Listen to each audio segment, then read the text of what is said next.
And we are live. Good morning, good evening, good afternoon, wherever you are in the world. This is the Degen Report coming to you live on the fourth episode. Today we have an amazing guest, the one, the only, Stash. Stash, please give us a little bit about yourself, who you are, how you got to the space, anything the people might need to know. All right. Well, I'm Stash. I've been around in this space since September. The first NFT I ever bought was an OG Degen 1900. Let's go. Um, yeah.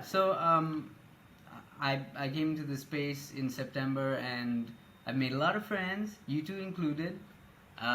Had some luck to work with a couple of projects. At the moment, I'm working with Voyage, and it's cool. We're trying to bring something new to the space. But when I'm not working on the projects, when I'm not working on my day job, I'm just hanging out with the DJs. Let's go. Let's go. And what exactly do you do for Voyage? Well, I'm a corporate banker. So what I do is I structure and maintain loans for corporate companies. It sounds boring, but it's actually pretty interesting because you see like a whole bunch of business proposals and whether they work or not. It's cool. You see a lot of things across a lot of industries, and I guess that helps when it comes to looking at NFT projects as well because you're kind of looking Mm. for the same things. You know what I mean? So on the opposite side of that, what is the worst part? Of the job. Yeah. Fuck, like everything else. I don't know. It's really long hours and it never stops. Like I've got a couple of clients in Canada, so you know that thing where we're like 12 hours apart. As I'm about to go to sleep, these guys are texting me like, "Hey, so what's going on during the day?" And I'm just like, "Why don't you get the 12-hour difference?" But Right. it's part of the job. And isn't it currently at midnight over where you are? Yeah, it's 11:30 right now. And where are you? I'm in Malaysia, so that's right on the equator. It's between Singapore and Thailand for those who don't know, and there's a lot of people who don't know Malaysia. where Malaysia is. Right. And like going back to what you said, what do you do? You said you work on the Voyage team. What exactly do you do for Voyage? I'm with communications.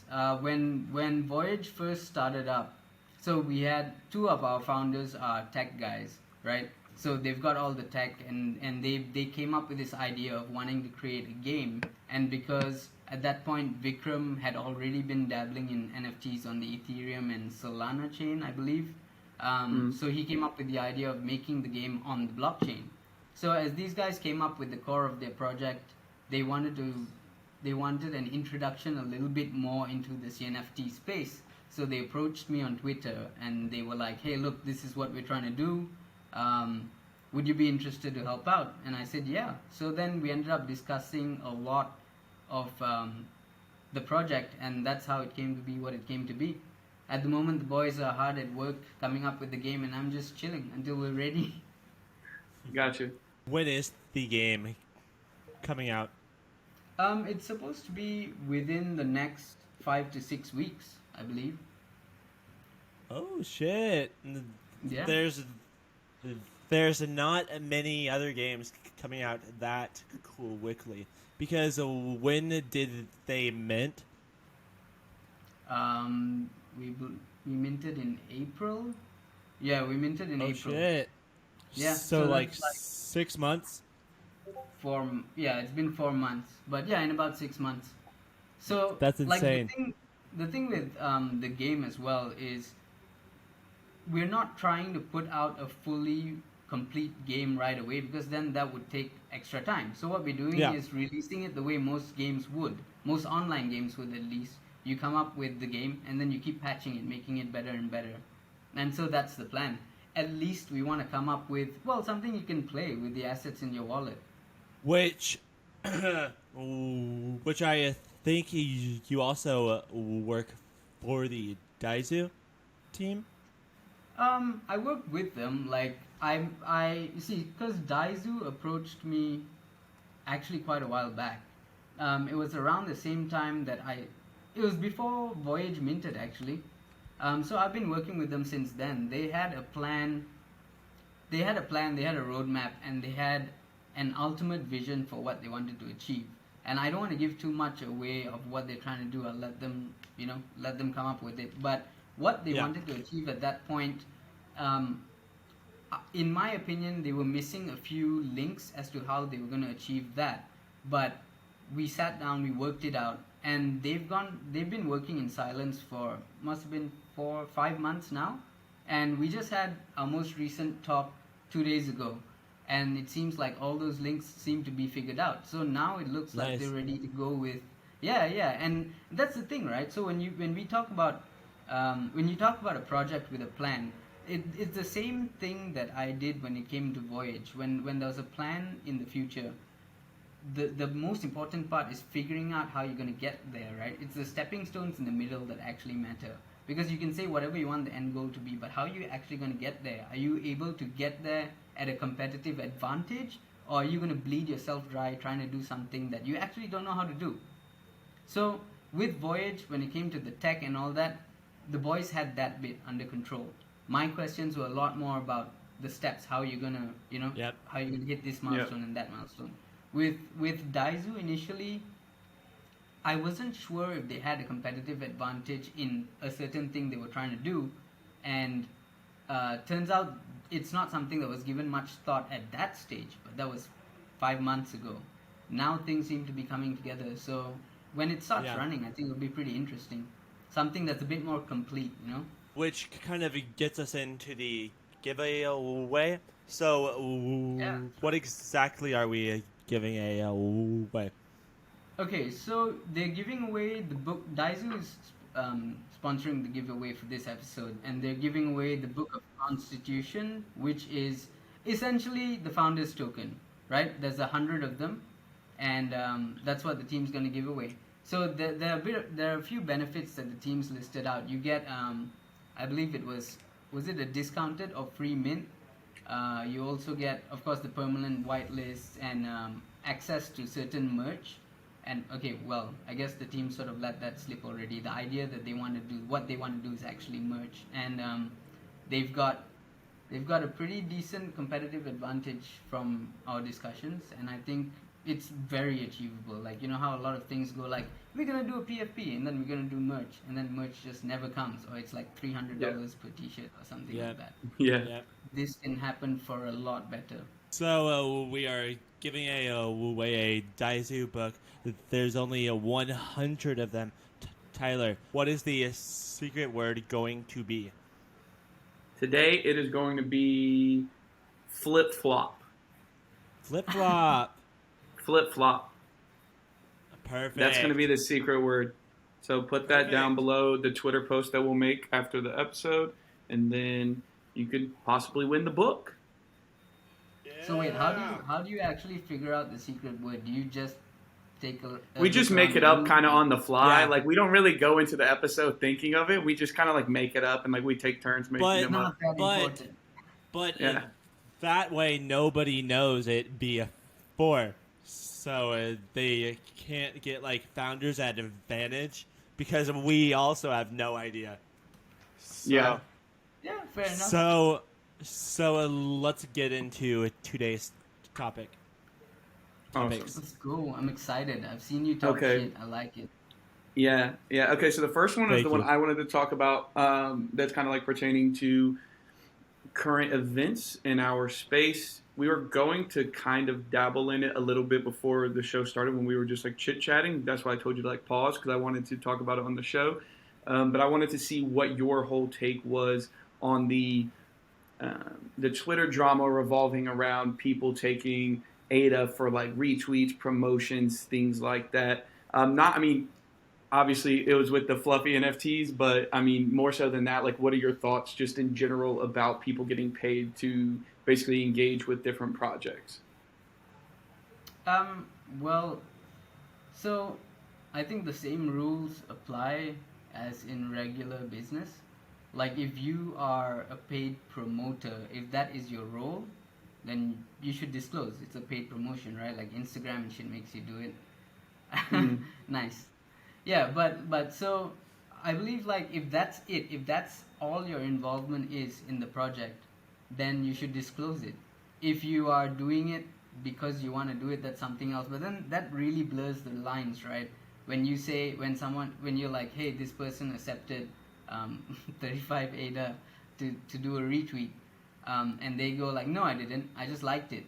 Yeah, maybe they liked it. You don't really know, but yeah, I think if they're doing it just for the sake of the profit of like, it's an advertising fee, right? So you should disclose Right. it as an advertisement. Right. That's where I stand with it anyway. But dude, more than anything, this is a really unregulated space, and Yeah. and when you've got people rugging left, right, and center, for us to like make that the hill we die on is a bit strange, maybe. The whole Yeah. paid promotion thing when actually there's a lot more things to worry about in the space because it's unregulated. So when you're talking about this paid promotion thing, yeah, there's obviously a right thing to do, and no, like, I think everyone knows what it is. Everyone's aware that Yeah. the only right answer to this is if you take a paid promotion, you should be disclosing it.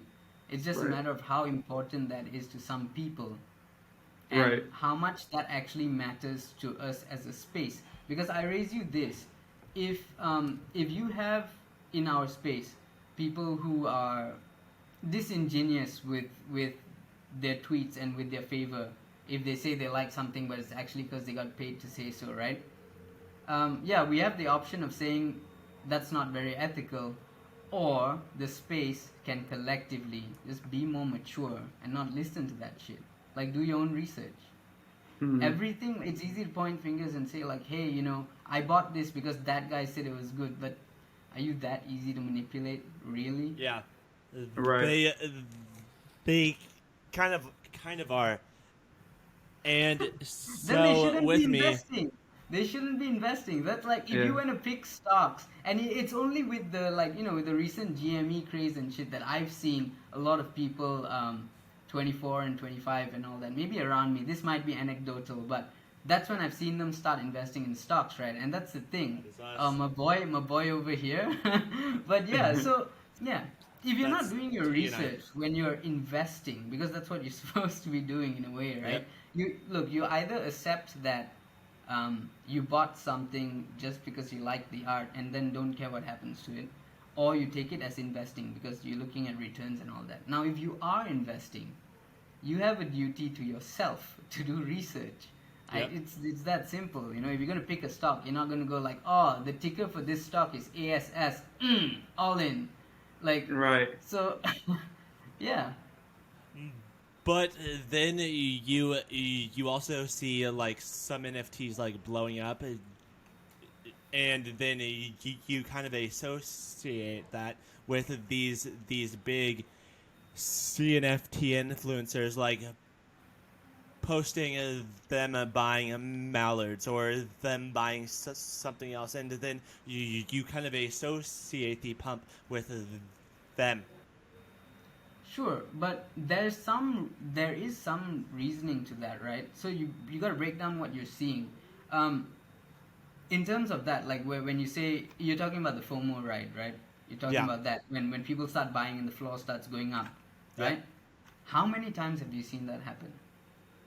You specifically, Mitch, Mr. Buy the Top. Well, to be fair, I am also 23.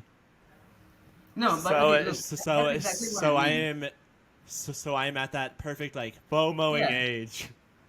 Whatever the project is, you've seen the same pattern occur multiple times across the space, whether you've been in the space for 2 months or 6, right? So you know what's happening. It's a Yeah. gamble as to like where the top of that run is going to be or whatever. And I think for the most part, people complain about buying the top, but they love the game. And Yeah. and you got to be real with yourself. That's what it is. That's what it is for a lot of people. And so when that game doesn't happen, then they just panic and start dumping. Yep. Right. Which which I feel like for any NFT project at all to do something like this where they give out 30 ADA, they should know that this this is a massive chance to come back and bite them in the ass, because we've seen this both in CNFTs and then over with BitBoy and NFTs, and so for something like, was it 25 ADA? Where they're like, Yeah, it was so, like 25 or we'll send 30. you 25 ADA. Depends on who you are. There's Yeah, it depends on who you are. There is no security at all there. Because like maybe if they were like, so we will send you 200 data, but you shouldn't tell people. Then nobody's going to tell people. I You're don't think so at all. Yeah, I that think would people would bite them tell. back even harder. Can you imagine if Fluffies did that to Viva and was like 200 ADA? Shh, he would shit on Yeah. them even harder But- than he just but- did. Like, What I mean by that is like, by paying them ADA, they're kind of giving them hush money. Maybe it's not Yeah. supposed to be hush money, but that is very much the way it comes out. yeah, just well, think- that's worse, isn't it? Well, that no, would I be think worse. it's- Oh, it's so much worse, Yeah. and that's why maybe if they came out and they said we will be paying these big time CNFT influencers ADA, then that'd be different than not saying that at all. Yeah, no. So I think it also depends on the medium of your promotion, right? So if someone puts out a tweet, then you're a lot less likely to think that, hey, this person's being paid to say that. Whereas Yeah. if someone makes a if, look at the channel that you're talking about. If you're talking about someone who is known to like review a couple of things that he likes and all that, if it's like a bit more of a casual channel, most likely it's not paid. If someone is a career YouTuber, he's most likely paid to make the videos, Yeah. right? And if someone's got like a large follower base, even more likely that they charge for their videos, and you should know that. But with a tweet, it's a lot less. The lines get a lot more blurred because Yeah. you fire away tweets, like you fire a lot of tweets, right? And they get a lot more associated with your opinions than your YouTube videos, I think. Yeah. Yeah. Well, and I think that what you were saying, like Stash at the very beginning, it's all like subjective, right? Like if this is the hill you want to die on, then like I don't know. I feel like it's really weird to like just I just argue think about we it. got bigger problems. Yeah, yeah. Well, Yeah, and I mean, I think it's similar in the space over the past week. I get like the whole testnet debacle was like it's a big deal in our space because it's like how we move forward. Catastrophe. Yeah, testnet catastrophe. But also, I think that a lot of people like were giving opinions on it that have no idea what they're talking about. Like when I'm sitting there looking at these threads and it's got screenshots of like different codes and shit, I don't know what that means. Like, and people are like giving their opinion on like what this means for the space and this and that. Like, I feel like a lot of people were just like throwing opinions out just to be a part of the crowd or just to like pick a side. It's just really dumb. Like, I feel like it's really dumb. Social media, where everybody knows everything, but nobody knows anything. Right. That's true. Yeah. No, but that's like whatever the issue is, everyone's always got something to say. You know what I mean? Yeah. Yeah. That's what I'm we just got- trying to buy that's what the JPEGs, space man. is. That's all I want to do. Well, anyways, that kind of leads us to our first topic, which is kind of a juicy topic because we see you guys like our more crazy topics. So our second topic is, what is the weirdest place that you've had sex? This is Stutter's topic, by the way, if you couldn't get. So other than the washing machine and the doggy door Jeez. with my Jesus sister. Christ. Oh my god. That is a joke, by the way. Sure. Please don't cancel. Don't worry, cancel. we are not related. Joking, Okay. joking. But my weirdest place I've had sex is a park bathroom. That's gross. That's unsanitary. So it's not as bad as a porter potty, but it's definitely not good. But like, how would How do they you even get that, to that bro? place? Yeah. We drive there. That's Wait. crazy. So you drove. no. So you intentionally, Hold up. you're like, this is the place I'm gonna go. No. This is the most romantic place I know. This is where all couples go, and best dates are here. Girl, I want to No, take you to a it's- public toilet. We were currently at the park, and you would know how two young kids get when they're feeling like that. They go to the fastest place they know. So that was a public restroom. That's So. nasty, man. That's nasty. That's so gross. I will say Which is- that like, go ahead. Which is much worse than going to just any public restroom. Like bar bathrooms are nice, fucking restaurant bathrooms are nice, but fucking park bathrooms, it's because it's all hot and it's all gross in there. It's not a good. That's pretty funny. Yeah. Though. Wait, were there Yeah, like that- needles and shit there? Because that sounds grody as fuck. Were there needles and shit like around the bathroom? Why would I go to a public bathroom where there are like heroin addicts and fucking meth Why dealers, would you dude? go to a public bathroom in the first place? Because yeah. we were You have at a the car. park, You have a car. which Yeah, actually. which I've also had sex there so many times, and because I just fuck all the time, guys. It's Jesus. it's Christ. insane. an No, animal. I don't. But that was probably the grossest place. That sounds disgusting. I will say, You say that, but yours is gonna be a worse. no, Yeah, it's not. It's not. I Yes, promise it you. is. I promise you. I've And never. if had- it isn't, it's a lie because he's made a pact with his fiance. No. This is the truth. This is the truth.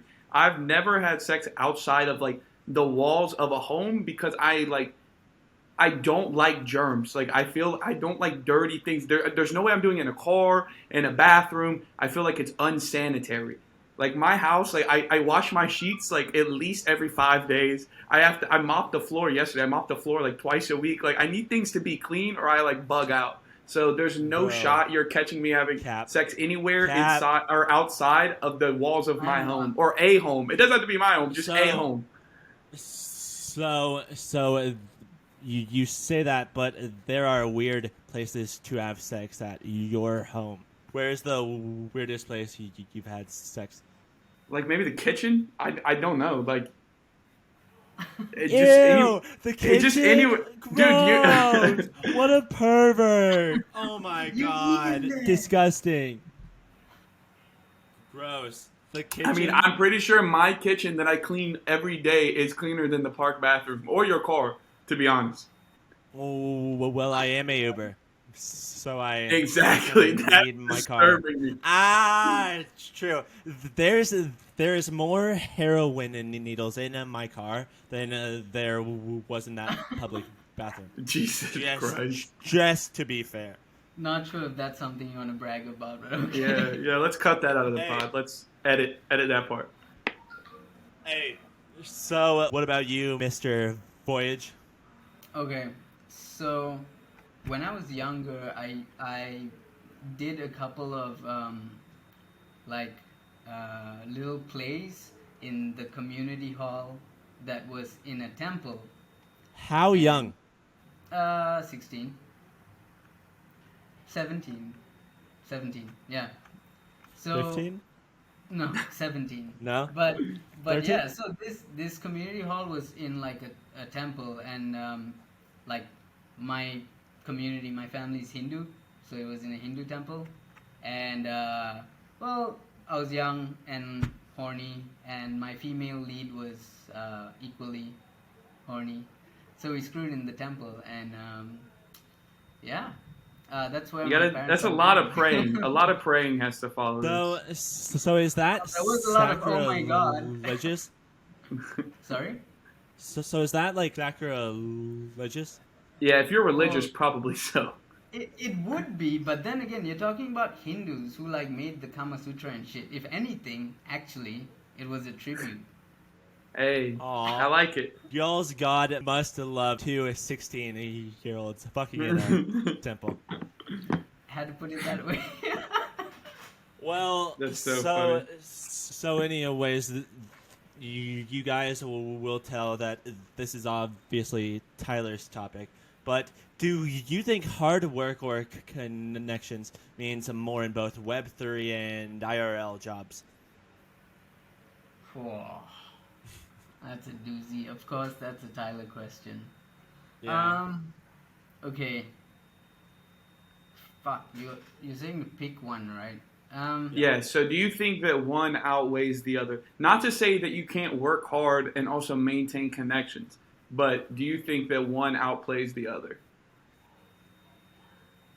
To a certain point, perhaps there's a scale of like diminishing returns, right? So it's who you know until what you know. I Yeah, think like with a lot of high. Let's look at the industry in general, not Web 3 yet, right? So if you look at a lot of high skill jobs, if you look at a lot of yeah, jobs and or high skill jobs, I'll talk about what I know best, which is finance, right? So if you're a finance graduate, you could end up at a small firm, or you could end up at maybe one of the big four, PwC, Ernst and Young, or you could go into consulting. You could get into the bigger ones, Boston, McKinsey, you know. But what actually sets you apart there? Because at a certain point, it's not your grades. Like it's not your grades. It's not even what you've got up to like extracurricularly. A lot of the times, the door is first opened with a connection. But then once you're there, you can't my daddy got me in your way through the rest of your career. The mm, hard work matters. The less, I mean, it's hard work and also skill, because let's be frank, you can be a hard worker but you might be shit at your job and you're still shit. Like that could Yeah. happen. You still got to know what you're doing, you know. It's not about how many hours you put. It's output. It's always about output. No one gives a fuck if you're staying up till like midnight trying to do something. Did you get it done? Is it done? Is mm, it done well? So for that reason, like if you're talking about which one matters more, connection or hard work, I think you can get places with hard work. You can get noticed. You don't exactly need connection, but then you need to know how to carry yourself. The Yep. mm, reason you need a connection is to sell you. That's what you need. You need someone who's more persuasive than you to your target audience to sell you. So if you don't have the connections, what you have to be doing is learning how to sell yourself. Yep. Now, with regards to Web3, I think the lines are, I mean, it's a lot more on the hard work than the connections, and I'll tell you why. The reason you need connections to open doors in the first place in the corporate world is because it's been established. The hierarchy has been established. Yep. You know what's on top. You know what's on the bottom. You know who's on top, who's at the bottom, and so right. there's a very established tier for whose word carries weight where. Mm-hmm. We're in Web 3. It is literally the wild, wild west. When you talk about knowing people here, who the fuck do you know? Do you know Hoskinson? Or do you Right, know some influencer with like 5,000 followers? Because Nope. only one of those matter. You know what I mean? Like right. even if you knew the top dog, like with Cardano being a decentralized space, isn't the point to be not who you know and what you can do? Yeah, Yep. yeah, Yep. So I can kind of agree with that, but I feel like in a way you can kind of translate what you said to Web3 also to like more IRL jobs because so if you do work hard doing a bank job, you might not go to the ladder immediately, but that work will show because I'm guessing you got this job because you are decent at it. So if you work hard and they see you get better and better, then you can kind of make those connections faster. and right. so it's not just about doing the job harder, but but but it's also about working harder to build those connections before all of your equals do it the exact same.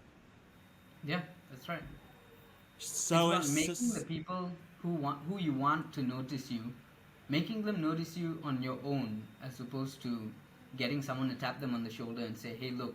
It's a longer process, sure, and it might not happen for a lot of people as well, but it's it's not the shortcut. We're talking about the shortcut versus the normal route. That's that's what it is. yeah. Yeah. Tyler? Yeah, I don't know. I think I kind of resonate with what Sash said. I think that when you're trying to get your foot in the door for any position, that it's always most likely about who you know, unless you have some really technical job that's like, I don't know, something really like you have to have some really technical skill. I think it's always going to be about who you know, just to get you into a better firm, a better role, like a better entry level role, whatever. I think that having that connection always puts you out ahead of the pack, and then from there, it's about what you do with like that head start that you get. Yep. But I definitely think that that's really how you propel yourself into getting a good start is always having a connection. I feel like that is the easiest way to get a good Yep. start in any role is to have a good connection. After that, it's like a combo of good work and connections to me. Yep. With your current job, I do know you did just get a promotion recently. Was that due to hard work or connections? So actually, that's a really good point to bring up. So I got a promotion, right? So at my job, you come in at the very like base. So I work in tech sales. So you work in the very like basic. We call it like a sales development rep. So you basically are doing like all the calling and stuff. You primarily focus on like smaller companies. And then from there, you go to account development, which I focus more on like mid market and enterprise level companies. And my role is basically to like set meetings for the people that actually like draw up the DocuSigns and agreements. So just to generate interest, and then from there you kind of like branch out. You can go actually do the closings. You can go to like the customer facing side, which is what I want to do. So I got a promotion to go to the customer facing side and work on like customer accounts.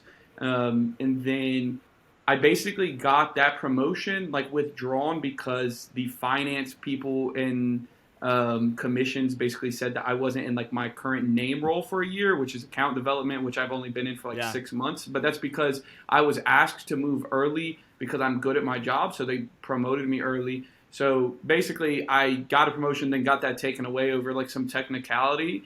Um, But but but then listen to this. So oh, there's a guy that started 2 months before I did, and I have maintained like the top of like our 50 or so like employees. I'm in the top 5 every month and has nice. been for like a long time. This guy somewhere in like the middle to bottom, like this guy never really does much of anything, and he has like a really high connection up on the customer facing side. I think it's like his girlfriend's dad or something like that. Well, So damn. so anyway, he basically just promoted straight up to customer account management, and I basically got like my promotion withdrawn because of a technicality because I was asked to move to like a different role sooner because like I'm good at what I do. So like in that case, I think that it's really about who you know, no matter like what, like how hard I work. Like I couldn't have passed him. You know what I mean?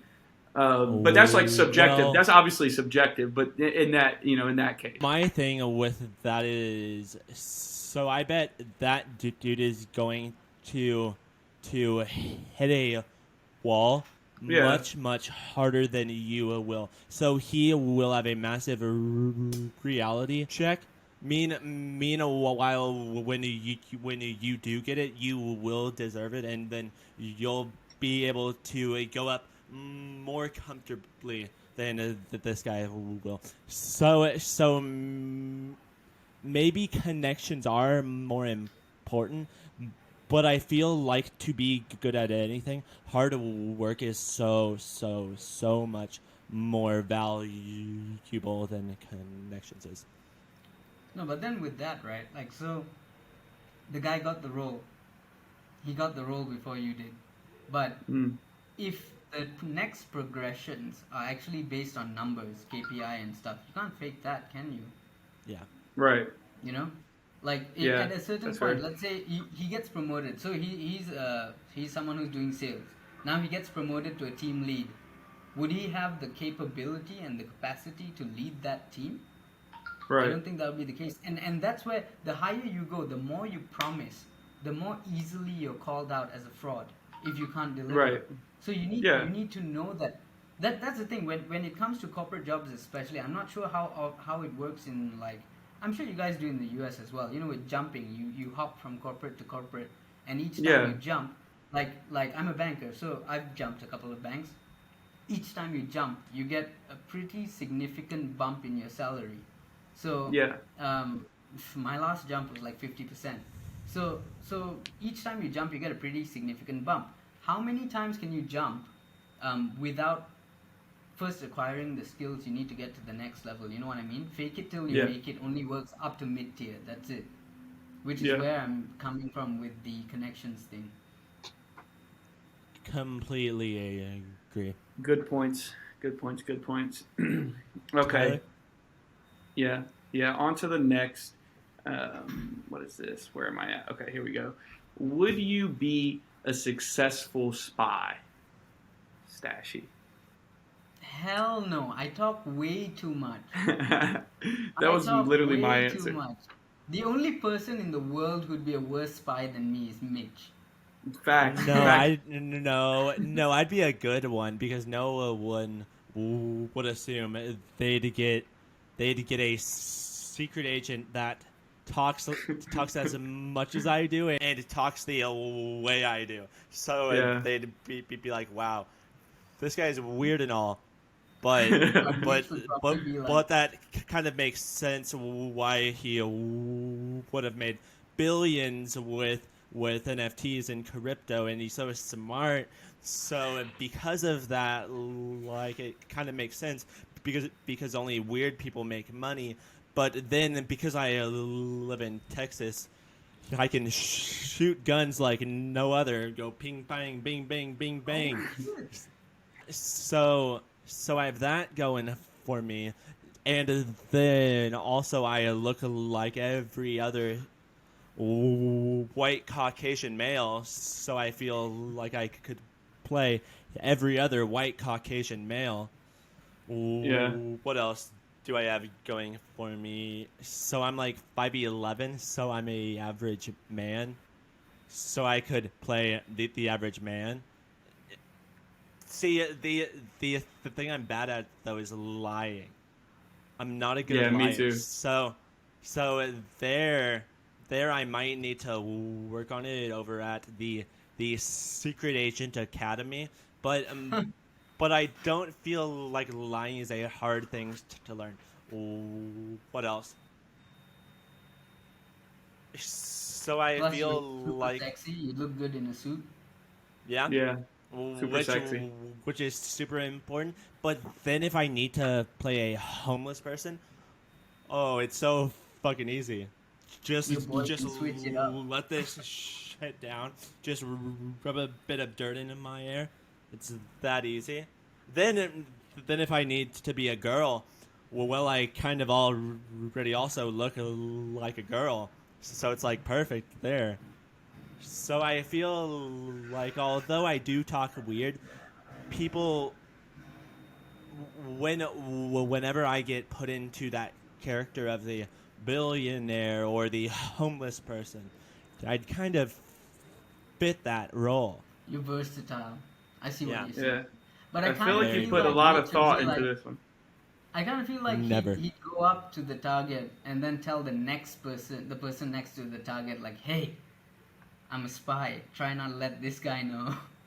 See, that's my big current issue is I can't lie, but but I feel like if I go to the academy for like 6 months to maybe a year, where they like sharpen up my abilities to climb things and like do parkour, while also teaching me how best to lie in every situation, while also teaching me the complete art of seduction, then I feel like I could be a badass secret agent man.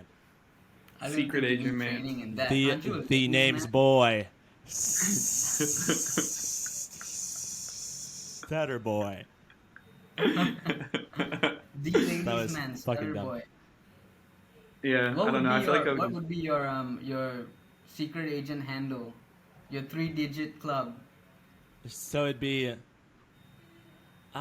because I can't do 6'9". You can't. It would be ASS. So ASS. so it'd be 85. 069. 069. Okay, No, 690. that's 690. 690. 690 because I have 69 with all of your moms 690 times. Oh, Jesus. Yeah. Nice. Yeah, I would just be a terrible spy because I talk way too much. Because you'd So, what? I talk way too much. But there's no shot I'd like be a good spy. I just talk way too much. So I would want to talk to everybody. Yeah. Like, hey guys, what's going on? I couldn't blend in at all. But I feel like if you just accept your genes and then like shave your head, you'd look like every other bald white man. So think like Hitman, where Like Vin Diesel? he's bald, like Vin Diesel, like The Rock. You'd Dude, Dude, if I look so like The well. Rock, that'd be awesome. So I honestly could see you looking like Dwayne The Rock Johnson because he's got a bit of a baby face, which you also have, but he's got like big ass arms, so he's I feel like you're like a baby's face is on a big bodybuilder. This is a very strenuous argument that you're making. One baby face, another baby face, Rock. Like, Bit I of don't a think that's stretch. Yeah, a bit of a stretch. tomato. Yeah, Speaking you of love which. tomatoes. Yeah, speaking of Oh, which, I do. don't you love tomatoes? So Tyler recently made a tweet that was talking shit on tomatoes, which I completely disagree with. So during this podcast, I may just pull out a tomato and go, "Wow, it's so good! It's Dude, so Best tomatoes- water balloon I've ever taken a bite out of." Tomatoes give no flavor to whatever you put them on or whatever you eat them in. They just make everything wet and like more No. soggy. So if you have a burger and you put a fat slice of a tomato on it, to me there is no the water, the juices outweigh any potential flavor that you are going to get. No, I agree with What? you. I think tomatoes on burgers are whack. They shouldn't It's be so there. whack. The only ones I'll there's- eat are the little baby ones that you put in salad. That's the only There's- ones I'll eat.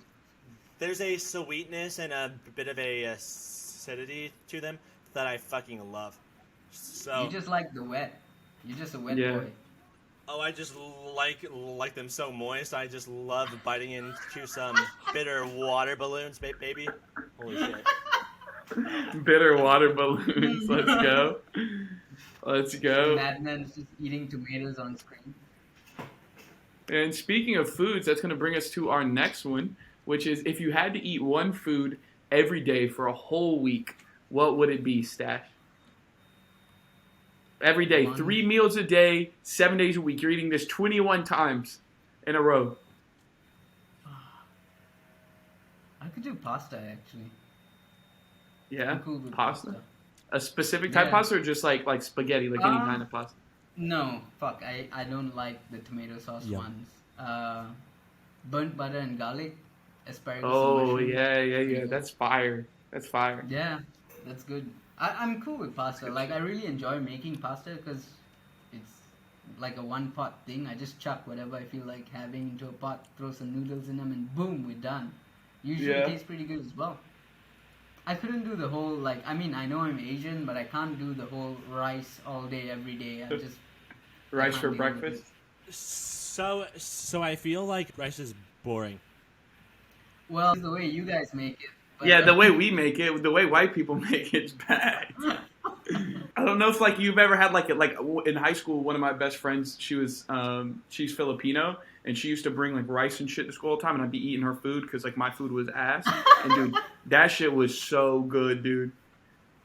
Yeah, well, that's the staple in Asia. So it's more like, it's not really rice. It's more like what you have the rice with. You know what I mean? Yeah. But you can't do that. Because then you are having something else. You Yeah, that's right. So I can't rice. fucking eat rice. Yeah. So you're going with pasta? Oh wait, actually, if it's just based on the thing, I'd go with potatoes. Potatoes? Fair. Potatoes. That's a good one. That's a fucking good one because you could like fry them.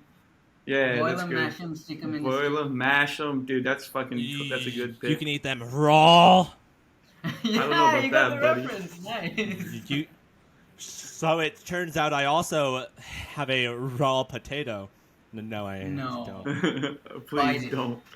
Do it. No, Get. I love if, it. if you take a bite out of a raw potato right now, I'll give away a Voyage planet as well from my own stash. So I don't think we have any potatoes. That's so funny. Loser. But next time I'll go and buy 10 raw tomatoes. Just have them on hand. Tomatoes Yeah. and potatoes. Mine, because my favorite food is the sweet potato. Okay. Because I love them with some blue cheese on it, with some butter on it. Oh my god, it's so Fuck, good. dude. Blue But cheese. what fuck. do you do? What do you do with the potato? Do you like steam it, roast Yeah. it? You steam it? You eat it like a baked potato. Nah, he You gets bake it, his hair dryer and just like warms it up a little bit. warms it up.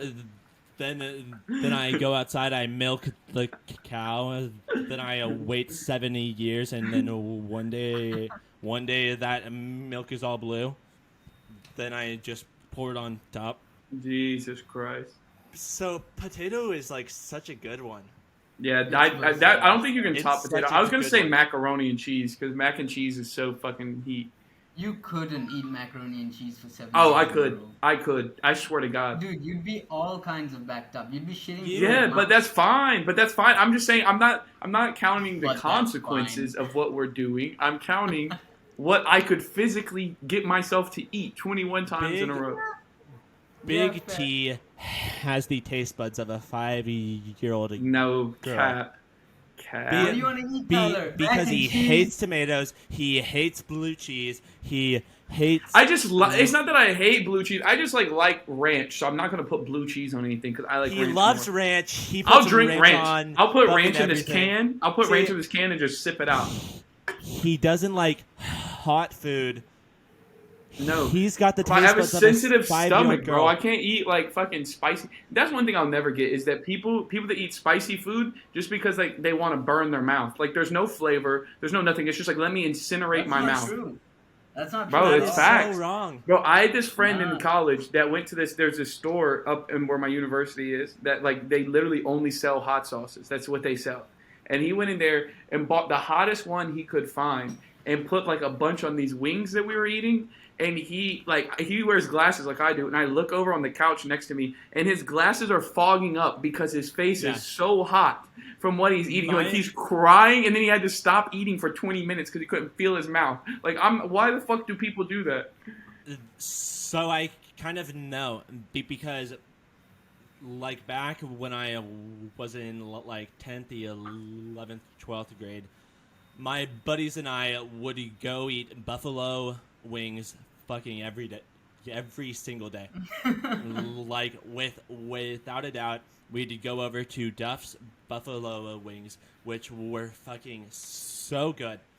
But then one day, my buddy and I went over there. We got the hottest wings there, which was fucking dumb. But it's kind of fun. But also we were talking back and forth on it, and there's a certain high that you get from eating these foods that are so Yeah, that's right. hot that they end up they end up awaking like other senses. I just read this today actually. Apparently, the caspacin makes you horny or something, or like pleasure. Well, that's super funny because right after getting wings, we went and had sex in a park bathroom. But he told me that it kind of reminds him of when he goes and like smokes weed, which I You got kind some of weird get. friends. You say that, but you just said you would drink ranch. Out of a can. I would, and I would too, baby. But Ranch is elite. maybe buffalo wings because you can kind of put like different seasonings on them. Like one day you can go hot, then another day go like Parmesan, then like garlic another day. That there's then another day go like honey barbecue. I feel like there's so many ways to do that and do it well. Yeah. I've got this thing about food where I'm very particular about the texture. So the only part of the chicken that I eat is chicken breast, because I don't like the soft meat and like fat on my meat. I can't deal with that shit. I cut it off wherever I am. Can't do it. Oh, I love like fatty sirloins and shit. Ew. Can't do No, it. I cut the fat off of Right. anything. I can't. Y'all do are it. such children. Bro, it's so. You live in icky. Texas, It's bro. It's so- I we hate all. tomatoes. Yeah, which means by the age we are 5, we get a shotgun, and then we are officially men. All you drink is ranch. Hey, By the time ranch you're is 5 good. in Alabama, you've already fucked your sister. That's right. Yeah, baby. Roll Yeah. Tide. That's right. Roll Thank Tide. you for not coming after Texas like Max did last episode. Means the world to me. It means that we will have you again in a later episode, which we will not have Max ever No. again. Never ever. You But don't come for Texas. That's right. you never come for Texas. You because we don't will mess with fuck the you up. horns. Or the bull. Like we Wait, what is fucked it? up You don't mess with the bull, you Mexico. get the horns. That's what it is. Yeah. What do you mean like you But- fucked up Mexico? That makes no sense. So after they beat the shit out of us, we beat the shit out of them. Well, I mean, Texas Okay. is technically 0 for 2 because Texas like seceded from Mexico, and then I'm pretty sure Mexico We've like never lost. they beat them, and then Never. and then y'all seceded just from had the to U.S. win. and then you lost again. So I mean, you're really 0 for 2 on seceding, bro. Yeah. Like it's maybe I should We just hang suck at tight. this shit. Yeah, We suck bro. at this shit. That's so funny. But it's also like so funny because there's so many people down here that are like, man, if Texas was its own union, we'd be so much better off. Dude, Which I mean, we officially could be, but would it be a good union? Would No. it be like we have in the U.S.? No. No. Not now. But anyways, let's get into the next question. What was the worst experience you ever had minting something? So I have 2. Mine was definitely minting. I didn't mint the one where you had the seaplanes and shit. What was that? Bright Pals? I didn't mint that. Bright Pals. So Oh, Disco Solaris. What was the Right- confirm right one? counts as confirmed. Oh, okay, yeah, dude. I minted Soho Kids when they launched. When it was like they basically did like a raffle for their 5,000 spots, and then like it broke, so people were just minting a bunch. So I sent my transaction in like 3 minutes after they released the address, and it took 8 hours. So I just sat there and waited till like Same. 2 a.m. That's when like Same, man. Cardano was also like super congested. So I just had to sit there and wait and pray to God that mine went through, which was quite hectic. But yeah, that's probably I like the got worst mine when mint I I've was at had. work. I just looked at my wallet and I was like, hey, it's here. And then yay. Yeah, I still hold that, by the way. Thank you, Oxy.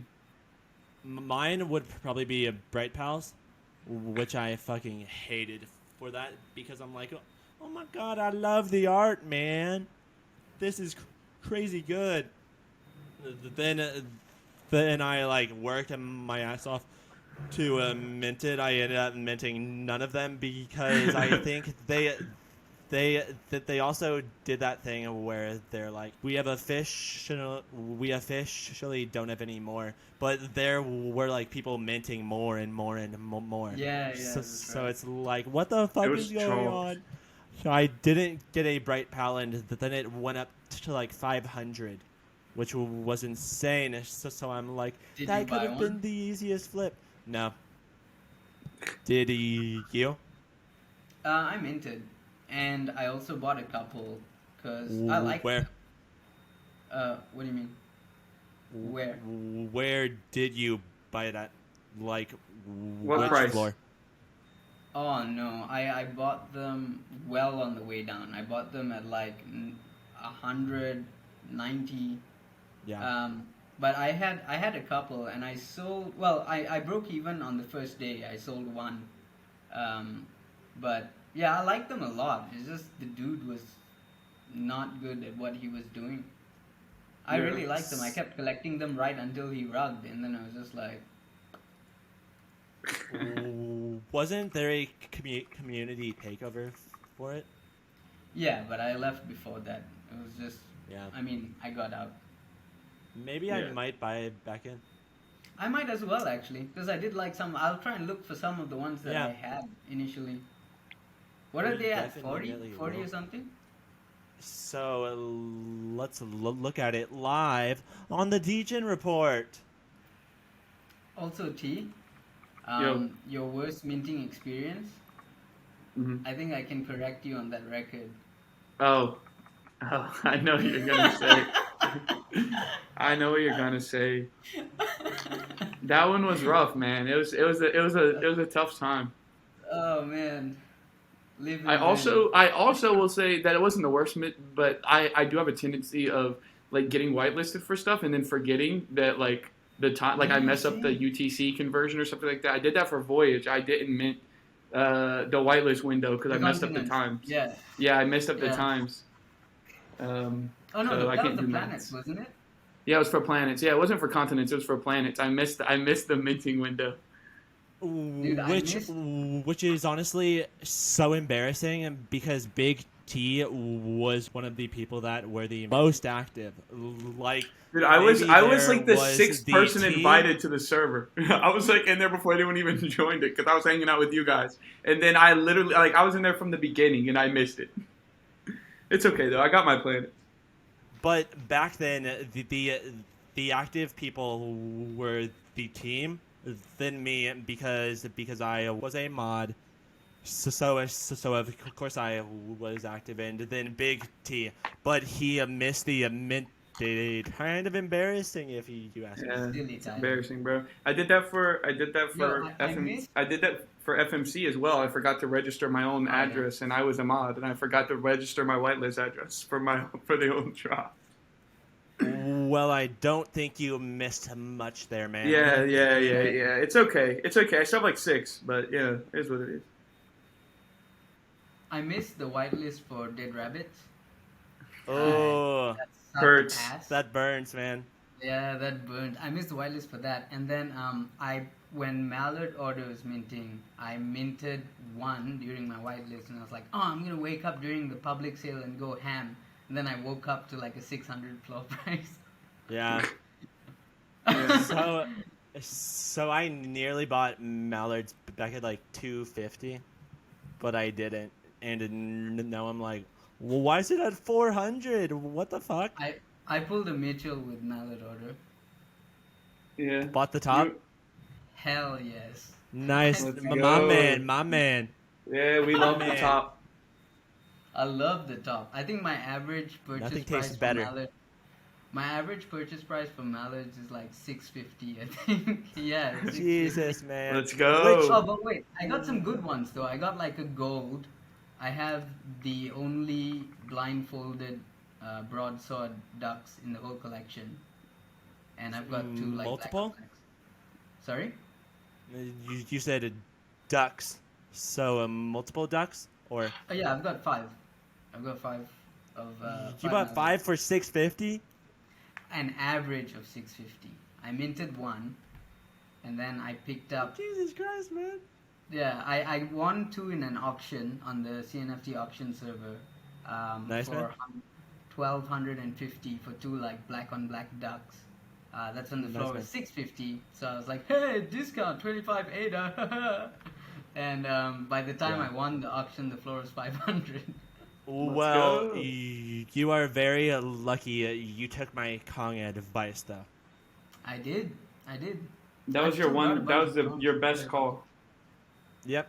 My best call yet. I mean, my Calays are doing good too. I know. I've been Which I saving bought forever for to get a clip. 1,400. I still don't have any plays. 1,400. Yeah, which I know that you aren't a big fan of claymation. Actually changing my mind though. Like I got Yeah, into we were it talking either about now. that. We were talking about that the other day. I told him that I Nice. really might. I told him I was about to buy, or I really want to buy a GC clay, like a good Charlotte clay, and we were looking at them together. See, with Calais Nation, don't attack me, but they're just so basic. Where I do feel like yes, good Charlotte's better. I think. Yes, growing pains to me looks better. Yes, I think Aiden Knots is more unique, but I feel like it's kind of like what the Buds are doing, where it's more so the legacy of this being the first like massive Yeah. mint blow up project that makes it good, and like I do have mine, which is up there, which I'll do a better job to pop up Yeah. on Well, our I I mean. think YouTube Kids and podcast. Buds But are on the opposite ends of the spectrum with regards to that. With Buds, it's a lot more about the legacy, and we have to separate Alessandro's achievements from Buds because Right. that's not the project; it's the founder. Whereas with Clay's, the project's actually doing stuff. So, Yeah. I think Clays are a great investment, and I'm kicking myself because just because I don't like the art doesn't mean it wasn't a great investment. And yeah, I Right. should pull the trigger at seven. I only paid proper attention when they were at like 1,700, but I should have pulled the trigger then. Not gonna pull yeah, it right now, but if it ever comes down a little bit, I might. Because I want Yeah. to get aboard that train, man. That they look like yeah. they're going places, and undoubtedly, I don't know. I think they are the premier project in this space, just Oh for yeah. what they're doing. Yeah. I agree. Yeah. I agree. The connections that they're Both. building, and then like I don't think. I know you said that you don't think that like the traits are very unique, Mitch. I don't know. I think that it being like handmade is really like what drives like its Yeah. uniqueness. You know, it's not like auto generated or anything like that. So even if you think, or if anyone thinks that traits might be like a little weak, I think that the fact that it's like handcrafted is really what should sell it. So when I say that I don't mean weak, I mean basic. Like You don't basic. want them Yeah. coming after him now. Yeah, but it's hard. Like it's going to be harder to do like crazy traits with your hands. Like you're making something with your hands. Like you can't do like some of the crazy like stuff that you see like in other projects just because like Yeah. it's like not feasible. Which I get, but this is also something that we are talking about differently with this super successful project. Yeah. That most other successful Cardano projects have those super unique traits. Yeah. But I Like think you're also taking like it I out of think context. both Calays and Buds, they are in a whole different league Yeah. just That's because what of the they were there at the legacy. beginning, right? So I think that trait variety and if, I guess the stuff that started off with on the chain were a little bit more simplistic than what you see now in terms of diverse. Why do they need to be more diverse? Why do they need to have more traits? Because things have been done before, right? Like Yeah. so, I guess if you have the early mover advantage, then you get more time to start building on your legacy, whereby it becomes a lot less about what the original piece was and a lot more about where you're headed. Yep. Yeah. I agree. So let's move on to the next topic. So Crazy College. So I think you and I have talked about it, and you did college 2 times. Yeah, I did. Yeah, I did uni twice. So I studied law in Melbourne, and then when I was done with that, I came back and did a degree in accounting and finance in Malaysia. So I spent a long time in college, uni. We call it. So I'm guessing you preferred college the first time compared to the Well, second yeah, time. definitely, because well, it's the experience, right? The college experience I had in law school was a lot less academic centric. Like, I moved to Melbourne and I was there for a couple of years, and it was great. I made a lot of really good friends, learned a lot about myself, not so much about law, but I got out of. I mean, I made it out, and when I came back and did it the second time, it was very much more about getting the degree and just getting out of there, because I knew at that point I wanted to do finance. I knew at that point that's what I wanted to learn and that's what I wanted to do. Because with law, you see, in Malaysia, when you finish your high school, which is actually at grade 11, if you do really well in the government exam, then you stand a chance to get a scholarship to study abroad and stuff like that. So I got one of those scholarships. And when you apply for those scholarships, you sort of you pick what field you want to do, where you want to go, and all that. And when you ask someone to pick something at that age, like, what the fuck do you know? So I completely agree, because when I went into college, I said, "Oh, I'll just figure it out." I ended up getting super into the female anatomy, and I never found out. So it's the things like that. But the question is, what is the craziest thing that you did in college? Or just the craziest story that you have. Yeah. You didn't necessarily have to do it. You could have witnessed My it. time in Melbourne was full of a lot of these stories. I spent a lot of time. I spent a lot of time getting really drunk and doing a lot of drugs. But I mean, fun drugs, not like not like heroin and meth and shit. But Hey.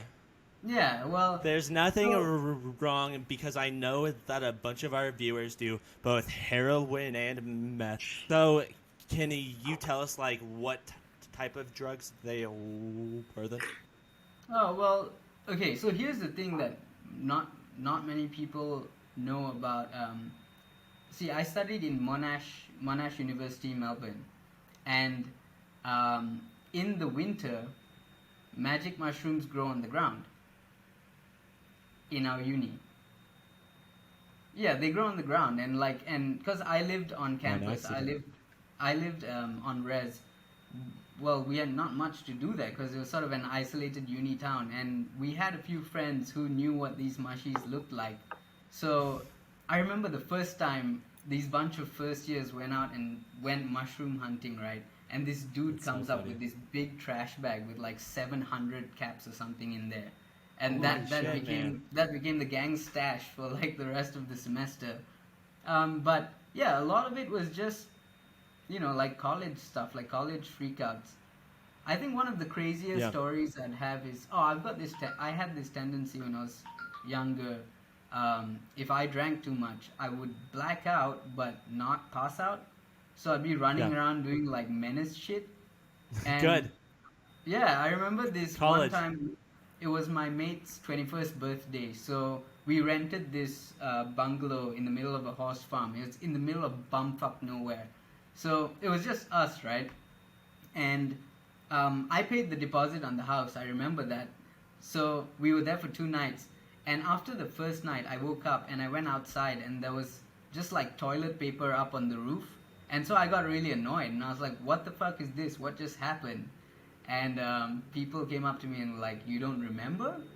Apparently it was me the night before. I had these rolls of toilet paper, and I was just flinging them up on the roof.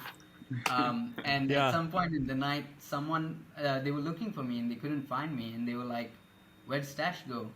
And one of my friends is walking around the house looking for me, and they see some smoke coming from the roof.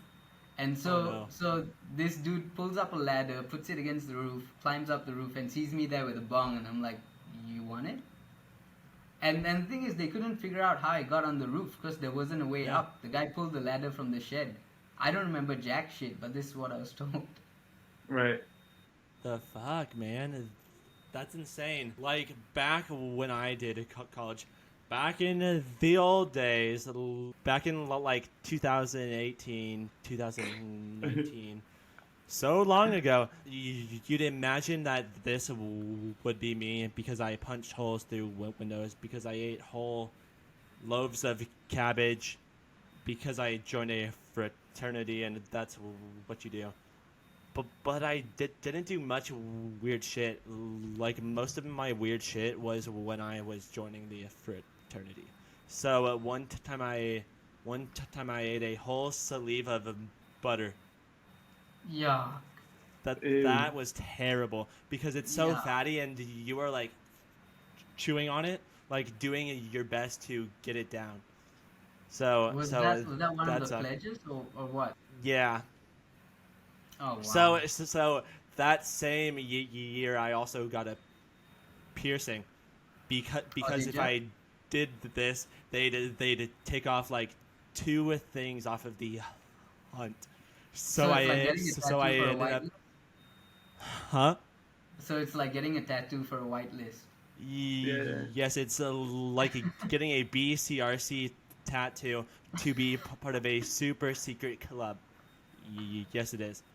But what else did I do? I did those 2 things. So those are the 2 bad things, and then I did things like push-ups, which Are are bad. fucking weird. But Like your push. fraternity pledge seems a bit like toned down. I think there's just a Yeah. lot of nudity in Australia. Like a lot of See, our pledges was running back naked from a bar, swimming across a lake naked. Like there's a lot of that. the the way fraternities in the U.S. are displayed, we can't do that Yeah, it's like anymore. it's almost like it's like almost like a political thing because basically like so at my like in my college there was a couple of fraternities that were what do they call it? They call it like you're not like you're kicked off campus. So basically you can't do anything regard like that would reflect poorly on the school. So you're not allowed to run like Yeah. any like official events or anything like that. So if you do anything that the school finds is like not up and up, they will basically like reject your like your official status as a fraternity. So you can still like be one, but it doesn't really mean anything. So that's why most fraternities like they do get a bad rap, and there's some that are really crazy and do crazy stuff, but like they can't like show that on the outside because then they're gonna get like in big trouble. That's how it Most should of be though, because a lot of the fraternity activities. I mean, I've been reading a lot about the stuff in the U.S. and a lot of it seems pretty rapey, man. Yeah, yeah, it's super which sus, super sus. but I feel like because there's such a massive light on it, like I'm betting there's a bunch of weird shit that goes on with fraternities over in Melbourne, but because there's such a massive light on it, anything that could be deemed being somewhat rapey, somewhat, I don't want to do this, then it's going to be called out, but that's not nearly as accepted in fraternities elsewhere, Well, it's good to hear that there's some form of regulation, I guess. which is good, but it also kind of kills that crazy frat culture, which is also negative. But Bitch is here for the party. Yeah. but I'm here for the women and the party, baby. No, when I joined it was because I wanted friends, and then I left because I paid for shitty friends. You Lose, should lose. have bought NFTs, bro. So I Okay, my know friend. that some of them are going to listen to this and be like, "Thank God I was not one of the bad ones." But it's okay. Life Yeah. moves on, and so do I. But but I'd say eating a thing of butter was terrible. That sounds like shit. Yeah. What about you, Tyler? Not good. What are your Tyler. mad stories? Um, So I went to community college for 2 years. So I actually only went to university for 2.5 years because I did an extra semester. So I don't really have that many like crazy stories. I think it's because of where I went to school. Like I went to school up in the mountains, so like for half of the year from like October until April, it's really, really cold. So the only things to do are to like stay inside and drink and watch football, or to like go skiing um, and snowboarding, which I'm really, really bad at skiing and snowboarding. If anyone wants to know, I'm awful. I'm That's awful. so I've been funny. snowboarding like 7 times, and I can't even make it down like the beginner slope without eating shit like 4 or 5 times because I don't know how to stop. Like I can go and I can turn, but I don't know how you stop. Like it's really hard to stop. So I normally just like dive if I want to stop and just take a tumble. I don't know. We never really did anything. I think on the pod with Max, maybe I mentioned it, or Con. I can't remember if I even mentioned it or not. But I did go to. Which one?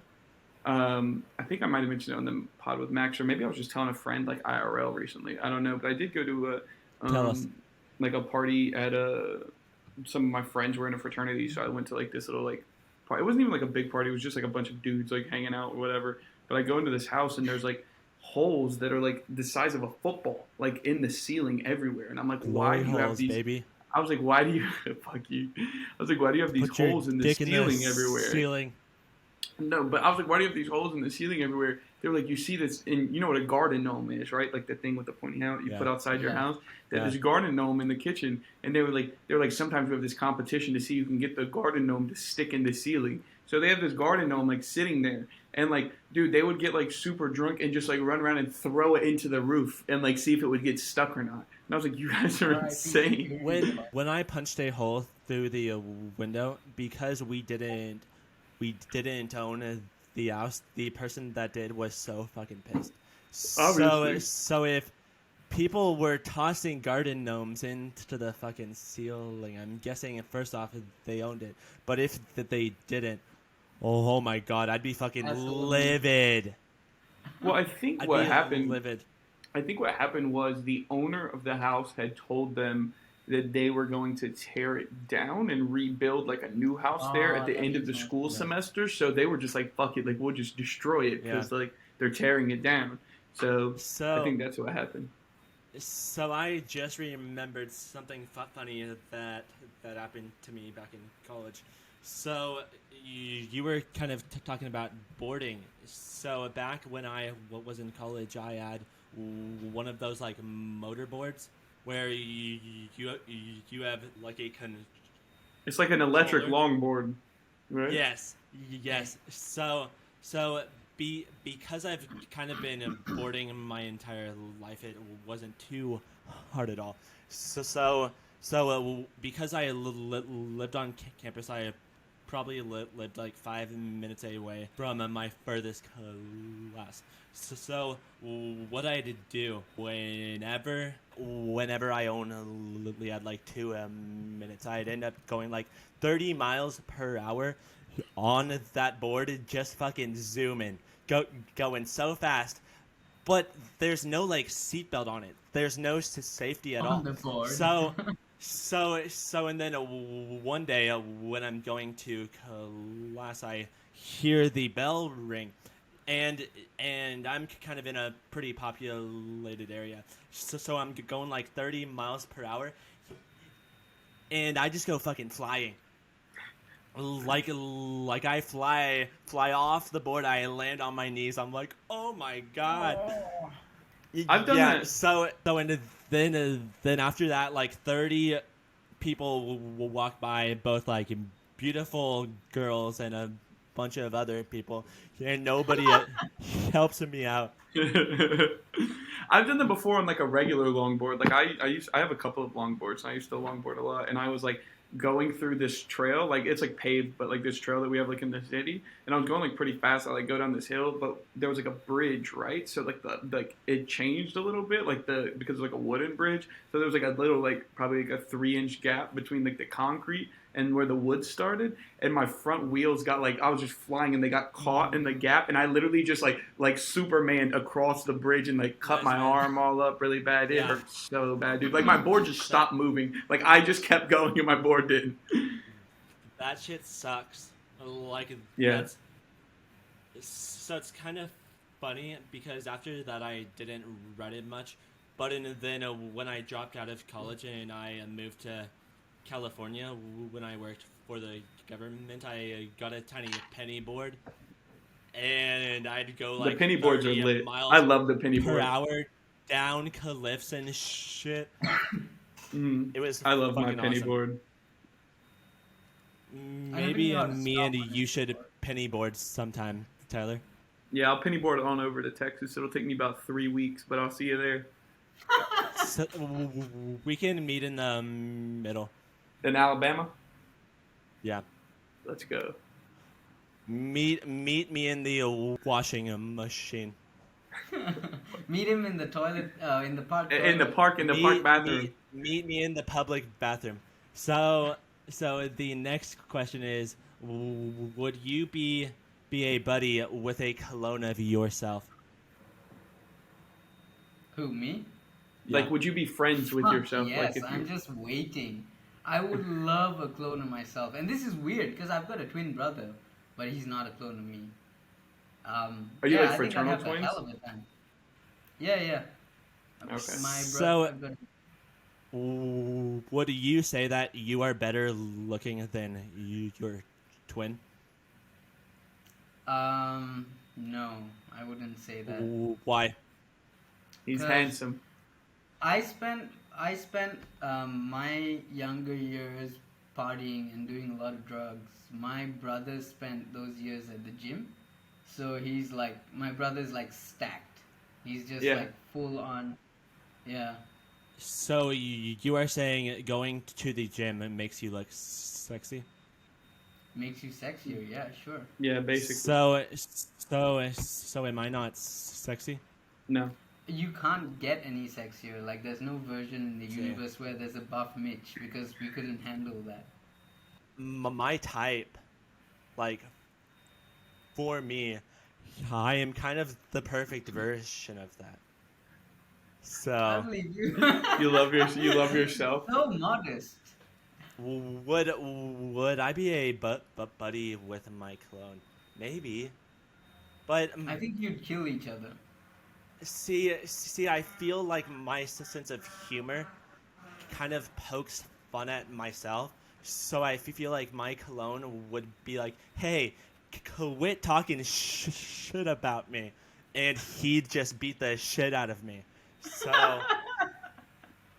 So if we can get past that, then maybe, because I'm pretty fun. So finding somebody else fun like me might be good, because nobody's as fun as I am. I think No, it's I'm the sure weird sense most of humor. them are. If you think you've got a weird sense of humor, then you're gonna like want to hang out with another yourself until you realize that you're just fucking weird and you don't even like yourself. Like, Yeah, that's and- what happened. Like, See, so I feel like people with a weird sense of humor, they say, "Oh, I just have a weird sense of humor." I'm just quirky. No, you are just not funny at all. You are not funny at all if you say, "Oh, nobody laughs at my jokes." That's because you are not funny at all. No, everyone Right? just has no sense of humor. Yeah, It's just nobody fun. gets It's me. fun. But I feel like because of that, like maybe I could be friends with myself, because nobody laughs at my jokes but me, I love the new jokes. right? But I Again, think I you go laugh back at to it. I go back to that. I talk too much, so I wouldn't like myself, because then myself would annoy me. You'd have like a political debate with yourself, and then you'd both shoot each other. Yeah, we'd both just fight. Which love it. which makes sense because most of my best friends are very, very introverted. Yeah. Introverted. Like very, very introverted, which makes sense because I carry conversations, I carry things, I keep the ball going. So I just kind of need somebody to listen to me talk for. Yeah, I get that. For And that's 2 what we're here hours. for. Let's go. Okay, so on to the next question. What is the worst habit that you have? smoking. Smoking weed or like cigarettes? Smoking. I mean, I used to smoke cigarettes, and then I dropped them after about 9 years, which was about 9 years too late. And now I just, I've got a vape. I mean, weed's fine. I smoke weed after work, sure, but like, it's the other thing. I think with me, it's a lot more about oral fixation than anything else, Yeah. which is why it was so fast. It was so easy for me to drop the cigarettes and pick up the vape because I never actually really liked cigarettes in the first place. They made my hands smell funny, made my clothes smell funny, and it was just a really inconvenient habit because I'd have to go out somewhere and have a cigarette and come back and all that. Yeah. And um, when I switch to the vape, of course, the plan is for me to eventually drop it. And I've spoken about this to I don't know. I've spoken about this to Fart as well. I think Fart was trying to quit the vape. Yes, But you were. with the oral fixation thing, it's just not easy. I've tried going Yeah. from high nicotine to low nicotine to even no nicotine, but it doesn't help. It doesn't really Yeah, help. I just gotta puff on something when I'm stressed. Yeah, I quit for I quit what is it? Were we in August? I quit in like March after I vaped since I was 18, so like 6 years. And I quit in like March, and I think it was like I like just chewed a lot of sunflower seeds. Like anytime I'd be like the Yeah. urge to do something, I would like chew like on something. So I would like get like gummy worms or like sunflower seeds or literally just like any sort of like snack food that like I could eat and Yeah. that would like take a minute to eat. And then like after a while, like you just kind of like let it go. And then I'll like do whatever I'm doing working. And then if I like got the urge again, I would eat more sunflower seeds. But I went through like a lot of sunflower seeds. My dad, he had a massive chewing tobacco, like a That is addiction so thing. Texas. Yeah. That is so But Texas. but Why but can't you but smoke a cigarette like a normal person? because normal people don't. A lot of people do. Yeah. Weird people do that. Like, yes, I am in the South, so maybe more people do it over here. But like, he did that for maybe 20, 30 years.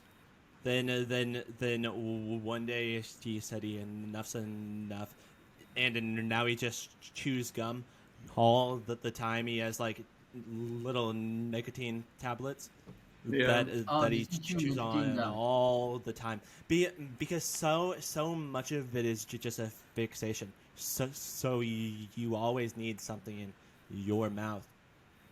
So kind of like Tyler said, just like fill those holes where you'd be thinking about, oh, I need my vape, I need something. Just put something tasty in your mouth to fill that gap where you'd be like, oh, I'm bored, I need this. Yeah. Because I feel like boredom is also a huge part of it.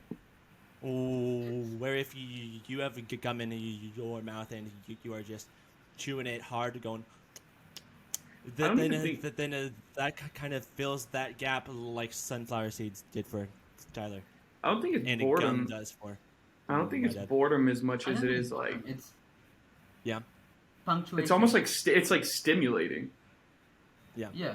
to me. Now I missed the I day. feel like it's God. punctuation. It's like it marks a A break. between periods or whatever. Yeah. Yeah, exactly. Exactly. But that being said, like I stopped cigarettes and I'm smoking the vape and all that, right? What I do notice is I smoke a lot more with the vape, yeah, like a lot more because You can I do it can't- anywhere. I've been doing it right now. Like I can't sit through this podcast without taking a puff. But if I was still smoking cigarettes, I would. You know Yeah. what I mean? yeah, Like yeah. So even with Yeah, it's the work, I find it convenience. that way. Like yeah, with work, I used to have to go downstairs to the bathroom to do it, and then now I mean downstairs to the smoking area to do it. Now I just pop into the bathroom, just Yeah. it's just convenient. Yeah. yeah. But yeah, it is my worst habit for sure. Do Do you think that there's a tactic out there that would work best for you? That might just be super fucking hard to be like, this is what I need to No. do. Look, the honest to God truth is that, well, like, I mean, you know, I've fought for and against a lot of things, and I know that if I actually tried, you just drop it. But the truth Yeah. is that I haven't tried. I haven't. Yeah. Like, I wanted to stop cigarettes, and I did by picking up the vape. And I know the next step should be to drop the vape, but I haven't been convinced enough to want to do it. I know I should, but I kind of want to continue doing it for a short while more. Yeah. That's what I tell myself at least. But like, you know, there's gonna come a time where I'm gonna just have to do it, and Yeah. I'll do it, I guess. But like for now, I just So my worst habit is my sleep pattern. no shit. Yeah. Mitchell. Your sleep because I tend to be more awake when the Asians are than when the Americans are, which is not good.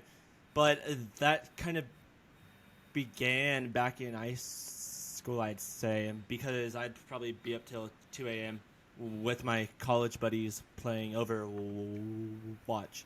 Then that kind of translated to college, where my girlfriend at the time was also very much a night owl, so we'd be up till midnight to 2 a.m. But when you used to work, But- when you used to work your your regular like 9 to 5 job that you worked for the government, did you have the same problem? No. No, I'm telling you, it's because like if you have to depend on this money to live, so you have to wake Yep. up at a certain time. Your sleep schedule will automatically fix itself because you Oh. like subconsciously are like, I must wake up. Stash is saying no Yeah. because Stash never sleeps either. I like to sleep. So I also do. So we were supposed to record this podcast yesterday. So I went to bed at maybe 11 p.m. Got up at 9. Got 9 hours of sleep. Oh my god, I've never felt so good in my life. Felt It's so great. good, and I loved it. But then the next day I tried doing that again, and I couldn't fall asleep. Yeah, no, it doesn't happen overnight. But kind of changing it back, that then like 10 months ago, after I left the government because I peed on the toilet seat, go back to the first 3 episodes to hear about that. But I ended up working for Jeff Bezos over at Amazon, where Jeff. where I'd go in at 6:45 p.m. Then I'd work till 4:45 a.m. Then I'd come home. I'd get back at like 5. Was that a call center? No, it Where the was packaging a warehouse. packing. Yeah, so I kind of became very much a night owl there, and then I've not been able to fix it. But I kind of need to with this podcast because people are awake during normal hours, not during my hours. So with the podcast, with what I'm doing on Twitch, go follow me. My name is Stutterboy CNFT. But I need to be awake when people are awake, not when it's convenient to me. Well, it depends Yeah. on where your target audience is as well. Like, so if you said you're awake during the Asian times with the CNF, like, I mean, with, you know, Web3 and shit like that, there's always someone awake when you're awake, whatever time that might be, you know? So I guess it's about which audience you're targeting. Yeah. But who do you think is the biggest audience for Cardano NFTs? Honestly, I think it's like the East, like Asia and East Asia. But I think but it depends on what audience you're trying to reach. If you're talking about See. a podcast like this, it won't be the East Asians. Yeah. But I'm talking about like just like So- CNFT projects in general. so Even, so if yeah. The Philippine So boys if roll I'm- hard. I see Philippine boys everywhere. but they also flip hard. Hey.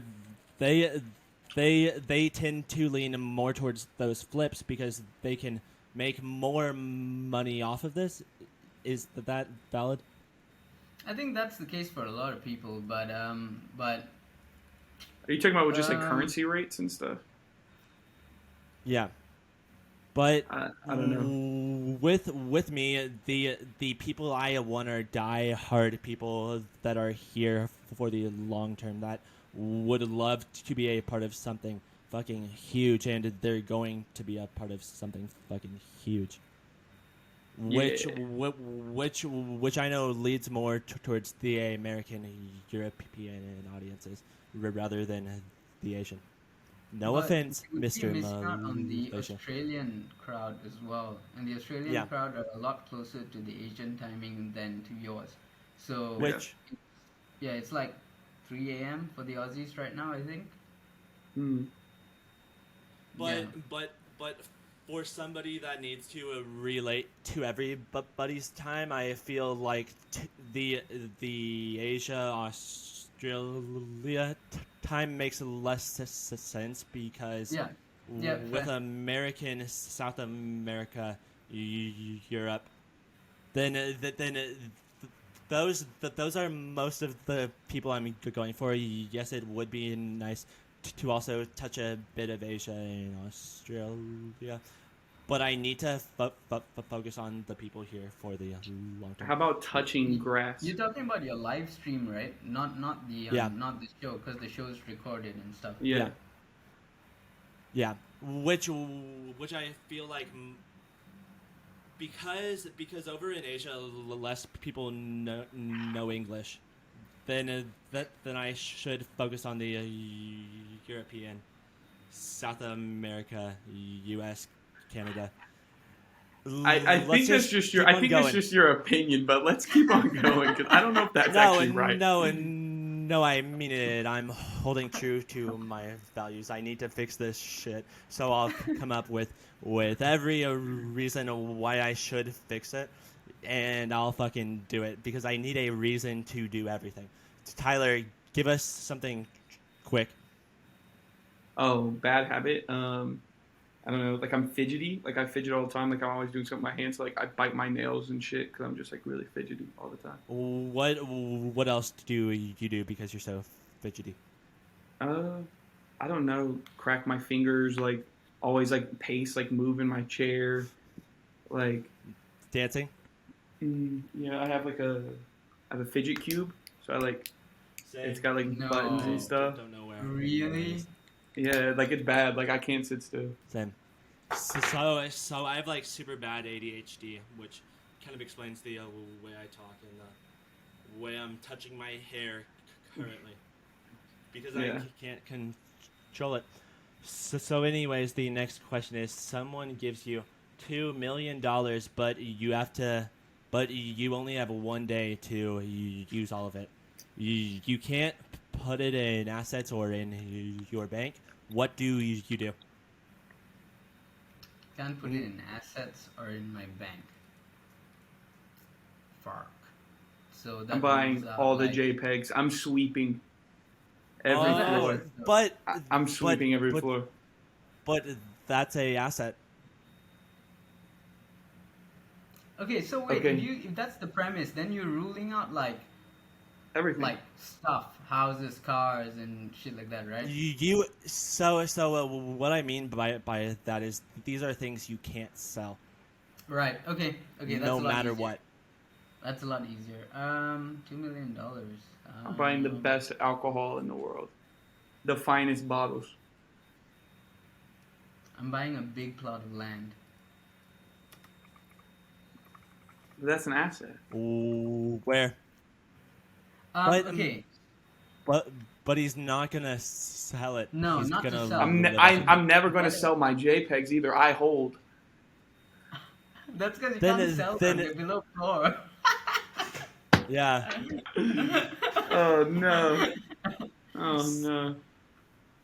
No, but I think land would be cool because yeah, even if you can't sell it, right? Like it's something you actually call your own and you work on it and shit like that. And I just think it'd be really cool if I had, well, that's the retirement dream, I reckon. Like I always Yeah. thought of like a little patch where, well, I want to say like a vineyard, but ideally I'm too lazy to fucking take care of a vineyard. Yeah. So like something with a backyard enough for me to grow a couple like things, somewhere secluded enough for me to not be bothered, but not in the middle of bumfuck nowhere where I can't go get McDonald's or something if I want to.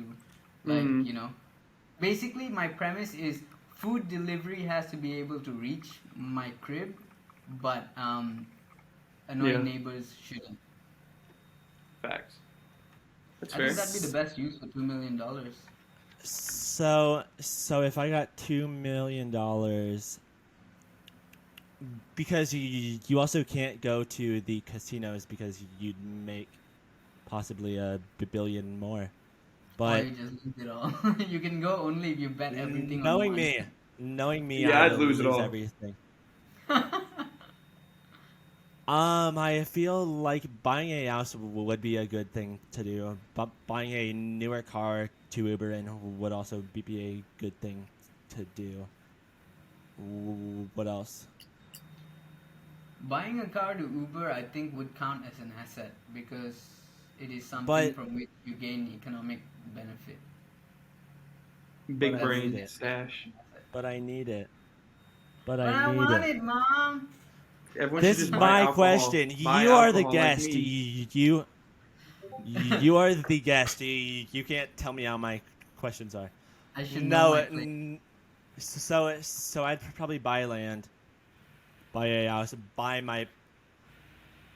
So it's 2 million. I'd buy myself a house. So I'd pay off my parents' house. So it's not money I'm making back, but it's Okay. money my parents will make back. Then I will go to Las Vegas, buy a bunch of cocaine, fuck a bunch of hookers. Time of my life.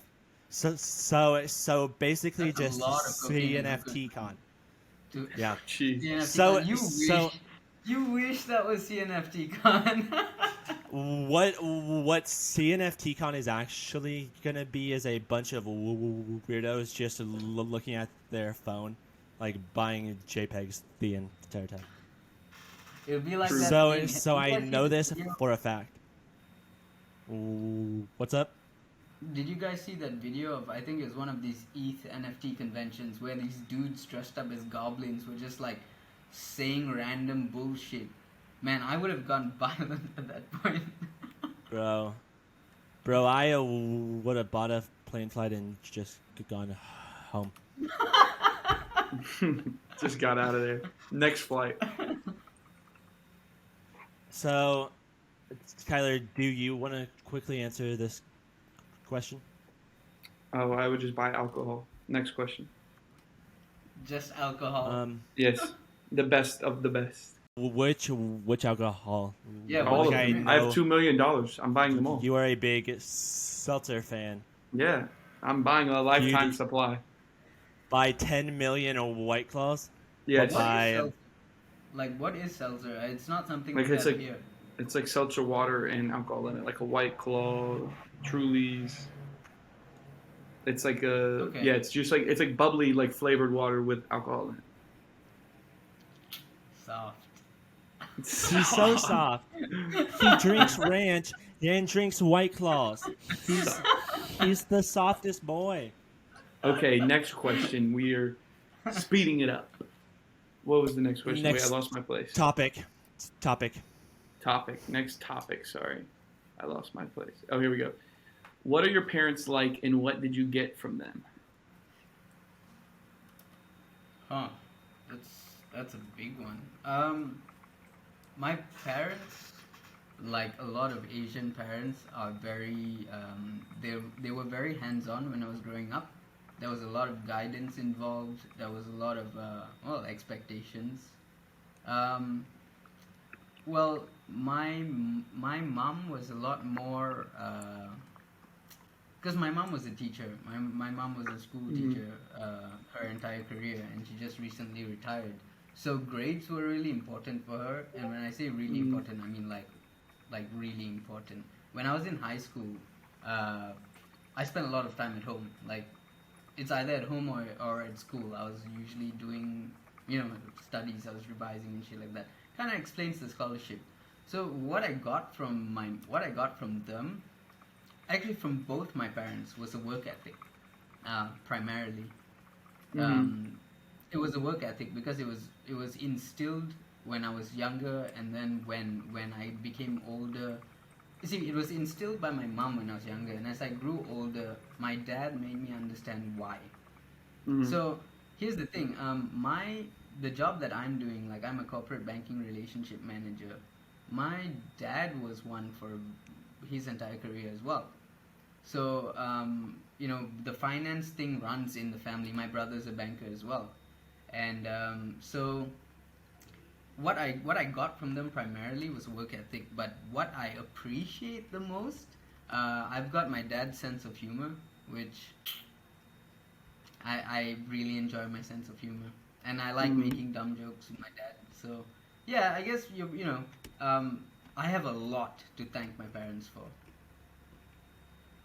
With me, kind of like what our guest had just said, I also got my humor from my father, and then with my mom. So although I do kind of act like a dick when I'm on the podcast, and most of that is like entertainment based, and it's like super exaggerated, but I am genuinely a very nice person. Like if you are a homie, I will do almost anything to drop everything and help you out. Will you take the homies to the public bathroom? Oh, and then when I do, I'll fuck the shit out of them. The best sex that they've ever had, because I'm a real homie. But it's things like that, and although my parents do have a insane work ethic, my parents never really like focused too hard on money, and rather than that, they focused on both me and my sister. So things like that. So from both of them, I kind of got that family based. Like that. This is why I do things. This is why I'm buying so many JPEGs. Is because one day I read this. There's this book called *Sapiens*, right? That breaks down human behavior essentially. And there's this one quote that I read from there that really reminds me of this thing, where it says, parenting in Asian cultures and Western cultures differ in the identity of self. In the Western culture, you're instilled that your identity is what you think of yourself, who you are. Whereas in the Asian culture, when you're raised, your identity is what society thinks of you. And therein, with that minor difference, lies a whole there lies the divergence in parenting, and the divergence in the people that we tend to become. So my upbringing was a little bit different in the sense that I did spend quite a bit of time in Australia and stuff like that as well. So my sense of development was not the regular Asian sort of thing. I've been shuttling in and out of Australia since I was a kid, but if I look at my peers, with a lot of them, that's how it is, and that's how it's gonna be for their kids as well, because that's the way they were raised, and that's the way their parents were raised, and so it shall be with their. Do you think that the way the Western cultures do it is better or worse than the way the Asian cultures do it? I think you need to strike a balance. I don't think either is correct, because there are drawbacks to both sides and there are benefits to both sides. What I noticed when I went to see, because I did uni in both places, right? Here's a stark difference. When I was in uni in Melbourne, everyone who was in a particular course was there because they wanted to be. Like, when I was in my law school, the Asian kids were there because they thought that's what their parents wanted them to do, and the white people were there because that's what they wanted to do. And there was such a stark difference. When I was in my first year, you had the Aussies coming up and straight up talking about like real world political issues and shit like that, and myself included, we were all just like not too sure what exactly was going on.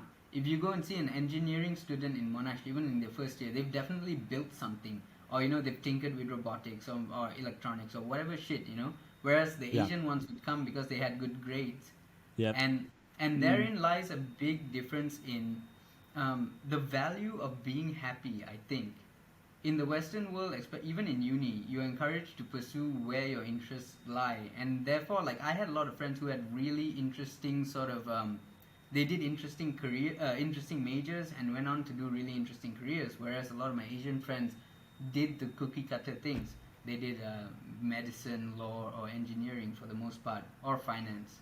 You know, so so I think it does play a big part, like into who you yourself become, and you might not even realize that because you think that the influence of your parents on you are only when you are younger and all that. It's not true, because that molds how you yourself think of the world and how you yourself think of things. Yep. I think there's no better or worse. You need to understand what's important when. Individuality matters until you're working for a collective good, in which case then you should be thinking as a society at large. But then on the other hand, if you're trying to do something unconventional that makes you happy but doesn't harm other people, just because society doesn't understand it, you shouldn't devalue yourself either. Yep. It's about a balance, Which, like everything. like you is saying that, kind of put everything that I'm doing now kind of into perspective, because like when I was a child, my parents did everything for me. Did everything to make me feel good. Did everything to build me up. Like my parents went to all of my theater shows, all of my concerts. They went to all of these things. So now that I'm at the age where I'm doing my best to find something I love, that's what I'm doing, rather than so many people in these Asian countries that are doing things that they think might make their parents super happy, that they might kind of like, but they don't love it. But that they'll be much better off than doing something as crazy as a podcast, or doing something like that. So I feel like you said, both sides are doing a lot correct, but no side is doing it perfect. There's also something that's being severely missed here. Now, with regards to like that, like doing like chasing after your dreams per se, right? You notice how these happen. Yeah, you say Western countries, but what countries are we talking about? We're talking about developed nations with like, good social welfare practices in place. Like in Australia, for instance, I'll only comment about Australia because that's what I know. You can choose to do like whatever. There's no immediate pressure on like getting a job, making money, because you can go on the door. If you're searching for a job or something like that, you can get onto Centrelink and get your. That's what a lot of my friends used to do. They'd submit random applications. They'd submit like applications to a pharmacy and be like, oh, I want this job because I want to steal medicine, and then the application gets rejected. But when Centrelink checks on the system, they applied to the pharmacy and got rejected. So they're job hunting. You know what I mean? Yep. So you have that in place. So you can fudge the system to sort of do what you want. In Asia, if you do that, you're on the fucking street. You're dead.